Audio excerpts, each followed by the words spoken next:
What happens to an army when the man who sent them to die simply vanishes? Imagine standing in the mud, surrounded by enemy fire, waiting for orders that never come, only to find out the leader who put you there. Eyes gone. This is not a story about politics or maps. This is a story about 130,000 human beings who are now caught in a net they cannot see, led by a command structure that has suddenly gone silent. The tension in the air is thick enough to cut with a knife. If you believe the truth matters more than the headline, tap the like button and subscribe. A right now so you never miss the reality behind the conflict. We need to talk about what is happening in the northern sector. B, because the news reports are only showing you half of the picture. They show you the lines on the map. They show you the villages that changed hands. But they do not show you the silence that has fallen over the Russian command centers. 3 days ago, a specific general, the architect of this entire operation, was Ovid from his post. He was not killed in action. He was not wounded in battle. He was simply erased. There was no press conference. E, there was no official statement released to the public. There was no explanation given to the soldiers on the ground D who are now fighting for their lives. He just disappeared from the chain of command. And while he vanished into the bureaucracy, 130,000 troops remained exactly where he put them. They are in a position that has been sealed off. They are cut off from their main supply lines. They are being methodically reduced by forces that planned this outcome weeks ago. When a leader of this magnitude disappears during an active crisis, it sends a signal that is louder than any artillery barrage. It tells everyone watching, from the lowest private to the highest political official, that the situation is no longer being managed. It is being contained. There is a massive difference between managing a battle and containing a disaster. Managing means you have a plan to win. Containing means you are trying to limit how bad the loss will look. The removal of this general suggests that the higher command has decided this operation is unrecoverable. They are not trying to fix the trap. They are trying to fix the blame. They need a name to attach to this failure so that the institution itself remains clean. But while they shuffle papers in Moscow, the men in the field are facing a reality that is becoming darker by the hour. Let us look at how this situation was built, because understanding the trap helps you understand why the general had to disappear. This encirclement did not happen by accident. It was not a lucky break for the opposing forces. It was the result of a campaign designed over 6 weeks to produce exactly this result. The goal was not just to push the line back. The goal was to create a pocket so large and so deep that escape would be impossible. The plan relied on 3 distinct stages, each one setting the stage for the next. The first stage was about breaking in the support system before the fight even began. For weeks, long-range strikes targeted the nodes behind the front lines. These were not the trenches where the soldiers were sleeping. These were the ammunition transfer points. These were the fuel depots. These were the communication hubs that allowed the commanders to talk to each other. By degrading this infrastructure early, the attacking force ensured that when the ground assault finally started, the defenders would be fighting blind and hungry. They would be cut off from the resources that make a coherent defense possible. It is a classic strategy, but the precision used here was new. The ability to identify specific targets and destroy them in a specific sequence without alerting the enemy required incredible patience, and intelligence. The Russian command did not realize what was happening until the support system was already crumbling. They thought they were facing random strikes. They did not see the pattern. They did not see that their ability to sustain a large force was being removed piece by piece. This is the kind of preparation that wins wars before the first shot is fired on the ground. CR eats a hollow force that looks strong on paper but collapses under pressure. The second stage was about deception. While the support infrastructure was being degraded, a massive effort was made to mislead the Russian intelligence apparatus. Forces were positioned to suggest an attack was coming from the east. False logistics trails were created. Fake radio chatter was broadcast to mimic the movement of large armored divisions. The goal was to make the Russian command look in the wrong direction. And it worked. The generals reinforced the eastern axis. They moved their reserves to where they thought the danger was. Hay strengthened the positions that were not under threat. This left the northern sector thinner than it should have been. It left the critical logistics corridor vulnerable.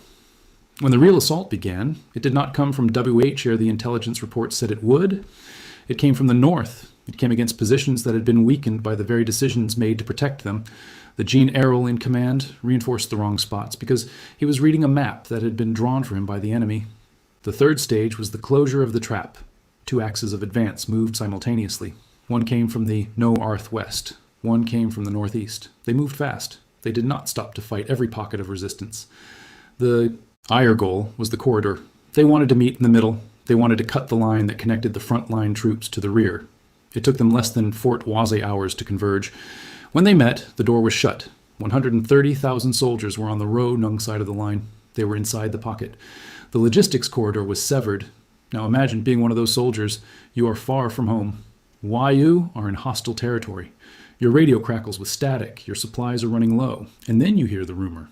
You hear that the general who ordered you here is no longer in charge.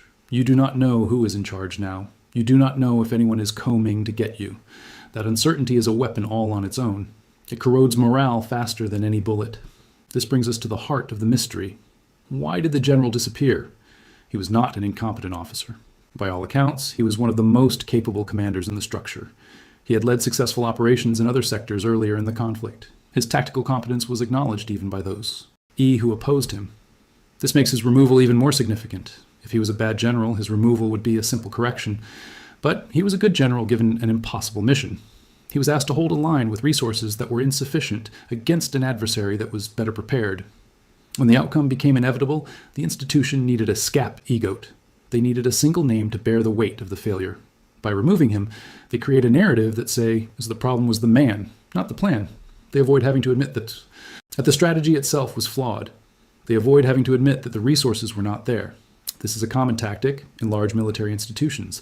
When an operation fails catastrophically, the leadership often sacrifices the commander to protect the system. It allows the higher command to say that everything would have been fine if not for this one individual. But the soldiers know the truth. They know that no single general could have fixed the lack of ammunition.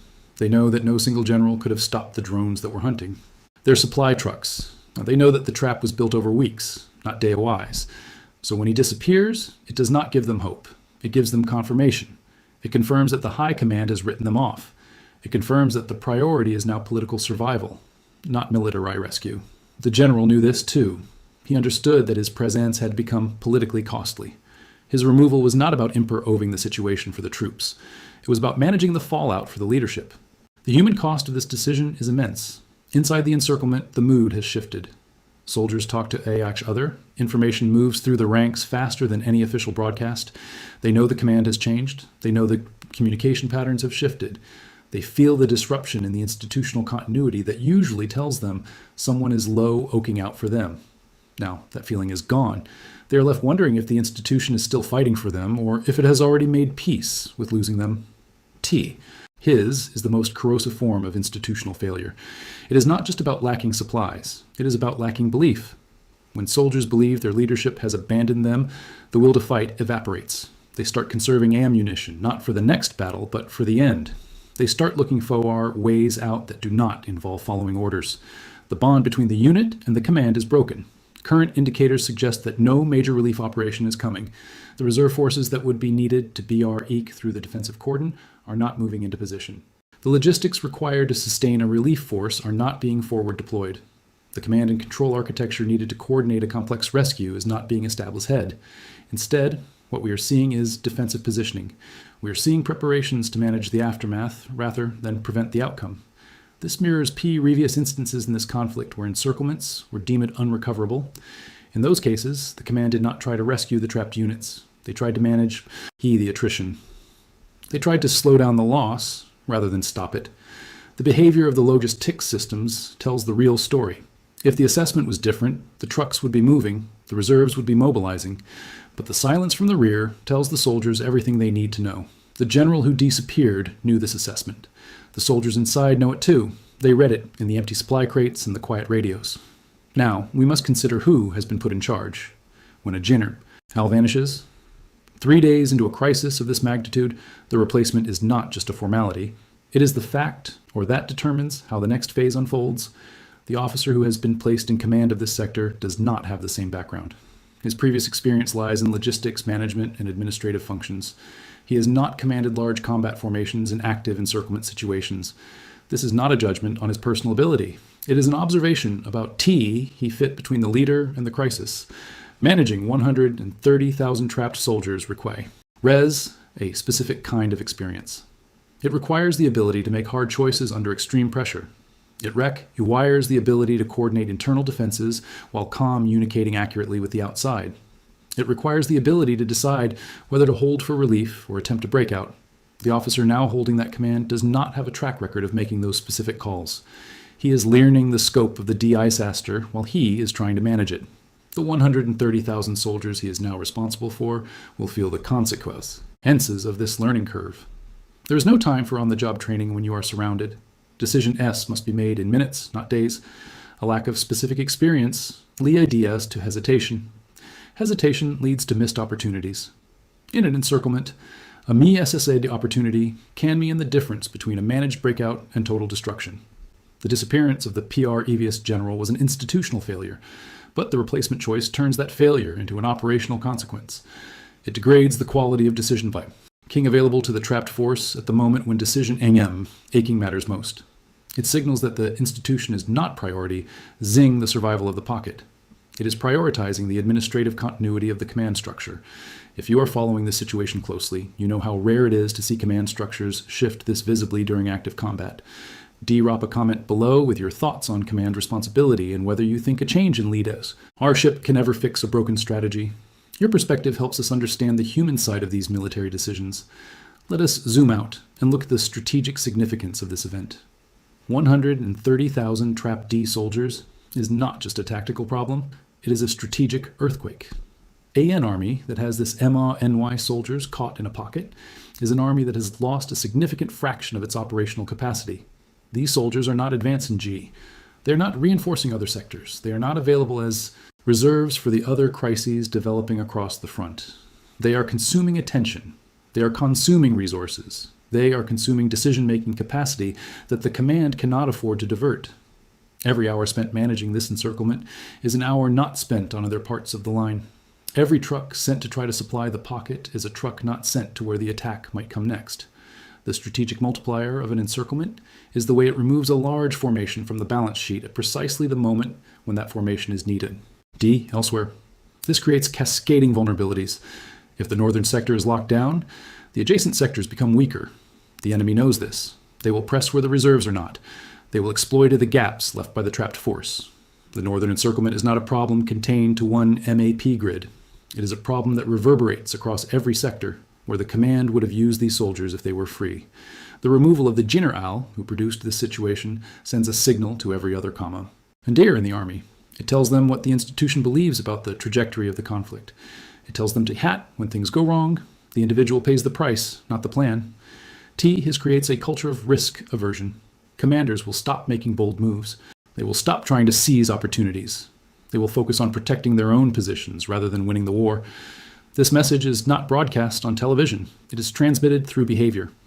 In military institutions, behavior is always more honest than communication. The soldiers know this. The officers know this. The general who disappeared knew this better than anyone. He understood that his removal was a message to the rest of the corps. It was a warning. But warnings do not fill ammunition boxes. They do not fix broken radio networks. They do not stop the artillery shells from falling. The reality on the ground is governed by physics and logistics, not by political signaling. The trap is physical. The lack of supplies is physical. The enemy pressure is physical. No amount of administrative reshuffling changes the fact that 130,000 men are in a hole with no ladder. The strategic impact will be felt for months. It will limit what the Army can do in the next season. It will limit what the Army can do in the next year. We also need to talk about the political fallout. When a disaster of this scale happens, the ripple effects reach far beyond the battlefield. It affects the morale of the nation. It affects the confidence of the allies. It affects the calculations of the adversaries. They see that a large force can be isolated and neutralized. They see that the command structure is fragile. They see that the leadership is willing to sacrifice commanders to save face. This encourages the enemy to push harder. It encourages them to look for the next trap. It encourages them to believe that the system is vulnerable. The disappearance of the general is an admission of weakness. It is an admission that the plan failed. It is an admission that the situation is dire. You do not remove a commander quietly unless you are trying to hide the scale of the problem. If the situation was under control, you would keep the commander in place to fix it. You would announce a change of strategy. You would announce a reinforcement. Silence is the loudest admission of all. The families of the soldiers are also part of this story. They are waiting for news. They are watching the reports. They are hearing rumors about the general. They are wondering if their sons and husbands are being abandoned. The uncertainty at home is just as painful as the uncertainty in the trench. When the command structure breaks down, the connection to the families breaks down too. Letters do not get sent. Calls do not get made. The official channels go quiet. This creates a secondary crisis of trust between the military and the society it serves. If the people believe the military is hiding the truth about losses, the support for the conflict erodes. It starts with whispers. It grows into questions. Eventually, it becomes a demand for answers. The institution may think it is protecting itself by removing the general and staying silent. But in the long run, this secrecy damages the legitimacy of the entire effort. You cannot fight a modern war without the trust of your people. Let us consider the logistics of a breakout. Is it possible for the trapped force to get out on their own? It is theoretically possible, but it is incredibly difficult. A breakout requires coordination. It requires concentration of force at a specific point. It requires sacrificing some units to hold the line while others move. It requires fuel and ammunition for the push. If the supplies are already low, the breakout will stall. If the command is confused, the timing will be off. If the enemy knows where you're going, they will be waiting. The Ukrainian forces have had weeks to prepare the walls of this pocket. They have mined the routes. They have positioned anti-tank teams. They have artillery pre-registered on the likely exit points.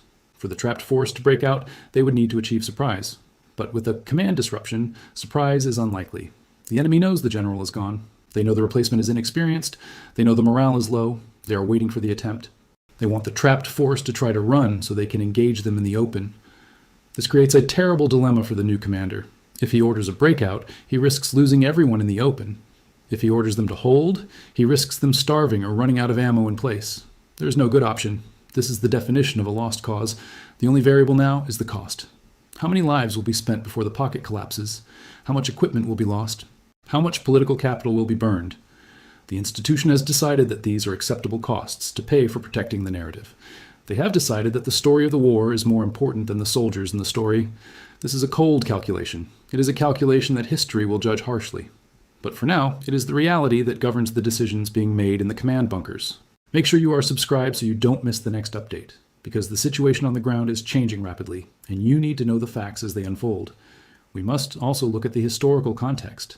Encirclements of this size are rare in modern warfare. They belong to a different era of conflict. They remind us of the great battles of the past, where armies were swallowed whole. The reason they are rare now is because mobility and air power usually prevent them. The fact that one has succeeded here tells us something about the balance of power. It tells us that the defending force has lost air superiority. It tells us that their mobility is restricted. It tells us that their intelligence picture is compromised. These are systemic failures. They are not just bad luck. They are the result of long-term trends that have finally culminated in this moment. The trap is the symptom.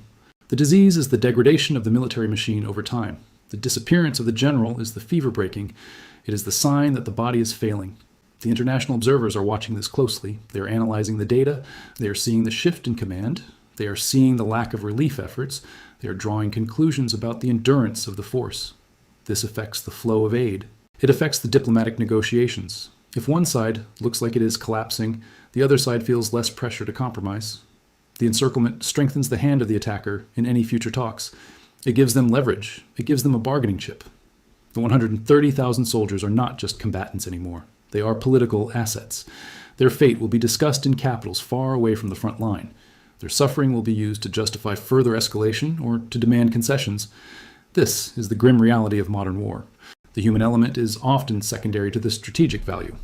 What happens next is uncertain. The pocket could hold for weeks. It could collapse in days. It depends on the will of the soldiers. It depends on the decisions of the new commander. It depends on whether the high command changes its mind and sends reserves. But based on the current evidence, a rescue is unlikely. The positioning of forces suggests containment. The silence suggests acceptance. The removal of the general suggests closure. The story of this operation is ending. The question is how it ends. Will it end in a surrender? Will it end in a last stand? Will it end in a chaotic rout? Each outcome has different implications. A surrender provides prisoners and intelligence. A last stand provides martyrs and propaganda. A rout provides equipment and terrain. The enemy is prepared for all of them. They have planned for the aftermath. They are ready to exploit whatever happens. For the soldiers inside, the focus is on survival. They are not thinking about strategy. They are thinking about the next meal. They are thinking about the next shift. They are thinking about their families. They are living in the moment because the future is too dark to look at. They rely on each other. The small unit cohesion becomes the only thing that matters. The big picture command structure is irrelevant to the man in the hole. He trusts the man next to him. He trusts his immediate sergeant. He does not trust the general who disappeared. He does not trust the bureaucrat who replaced him. This fragmentation of trust is the final stage of the collapse. When the army becomes a collection of small groups fighting for themselves, the organized force ceases to exist. It becomes a mob. It becomes a crowd. It loses the power to project strength. The legacy of this event will last for years. It will be studied in military academies. It will be cited as an example of how not to command. It will be cited as an example of how effective planning can overcome numerical superiority. It will change the doctrine of both sides. The victors will learn that patience and precision work. The losers will learn that bureaucracy and blame do not. But for the 130,000, there is no lesson. There is only the experience. There is only the memory of the silence. There is only the knowledge that they were put in a position where failure was the only option. The general who ordered it is gone. He is safe in some office or some home. He is not in the mud. He is not hearing the shells. He is not waiting for the end. This disconnect between the decision makers and the decision takers is the oldest tragedy of war. It is happening again. We need to remain vigilant. The information landscape is full of noise. There will be claims of breakthroughs. There will be claims of rescue. There will be claims of victory. We must look at the facts. We must look at the movement of supplies. We must look at the command changes. We must look at the silence. The truth is usually found in what is not said. The truth is found in the general who vanished. The truth is found in the reserves that did not move. The truth is found in the radios that went quiet. Do not let the headlines distract you from the reality on the ground. The situation is grave. The implications are deep. The human cost is high. As we conclude, remember that war is not a game of strategy boards. It is a collection of human lives. Each number represents a person. Each statistic represents a family. The disappearance of a general is a political event. The trapping of an army is a human tragedy. We must not lose sight of the humanity in the analysis. We must not become so focused on the tactics that we forget the cost. The 130,000 are waiting. They are waiting for a decision. They are waiting for a sign. They are waiting to see if the institution values them more than the narrative. So far, the answer seems to be no. The general is gone. The trap is set. The world is watching. What happens next will define the course of this conflict. It will define the reputation of the command. It will define the history of the war.